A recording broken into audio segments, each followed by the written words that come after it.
حضرت جابر بن عبداللہ رضی اللہ عنہ سے روایت ہے کہ ایک مرتبہ ہم نبی کریم صلی اللہ علیہ وآلہ وسلم کے ساتھ سفر کر رہے تھے۔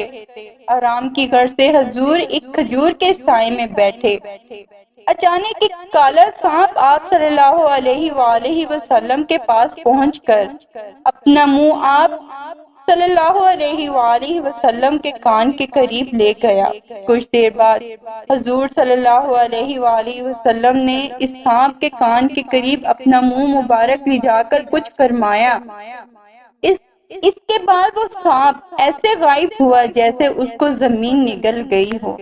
ہم نے عرض کیا یا رسول اللہ صلی اللہ علیہ وآلہ وسلم، ہم اس سانپ کو آپ صلی اللہ علیہ وآلہ وسلم کے قریب دیکھ کر ڈر گئے تھے۔ آپ صلی اللہ علیہ وآلہ وسلم نے فرمایا کہ وہ جانور نہیں بلکہ جن تھا۔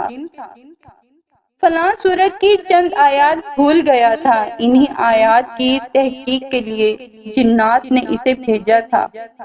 تم لوگ موجود تھی اس لیے وہ سانپ کی شکل میں آیا۔ اس کے بعد حضور صلی اللہ علیہ وآلہ وسلم ایک گاؤں میں پہنچے تو وہاں کے لوگوں نے عرض کیا یا رسول اللہ صلی اللہ علیہ وآلہ وسلم، اس گاؤں کی ایک خوبصورت عورت پر ایک جن عاشق ہو گیا ہے۔ اس نے اسے اتنا پریشان کر رکھا ہے، نہ وہ کھاتی ہے نہ پیتی ہے، بس مرنے کے قریب ہے۔ حضرت جابر رضی اللہ عنہ فرماتے ہیں اس عورت کو میں نے بھی دیکھا، وہ ایسی تھی جیسے چاند کا ٹکڑا۔ حضور صلی اللہ علیہ وآلہ وسلم اسے پکار کر فرمایا اے جن، کیا تجھے معلوم ہے کہ میں اللہ کا رسول محمد صلی اللہ علیہ وآلہ وسلم ہوں؟ تو اس عورت کو چھوڑ کر یہاں سے چلا جا۔